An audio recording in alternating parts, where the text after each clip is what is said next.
Sasa mwenyewe ndo hapa. Yule.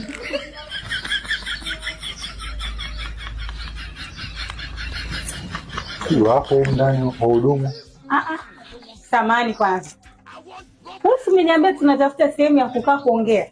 Ndio, inabidi tupate sehemu ambayo ni tulivu, faraga, tukae wawili tuongee ndani. Si ndio huko ndani? Nini?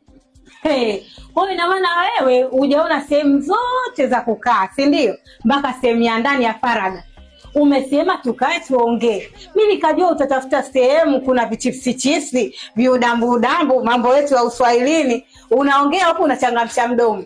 Wewe eti nikakae ndani kaa fungo inahusu. Baba, samani wewe utulivu si ujui. Mambo hayo ya haraka hivi unanionaje? Mimi haraka.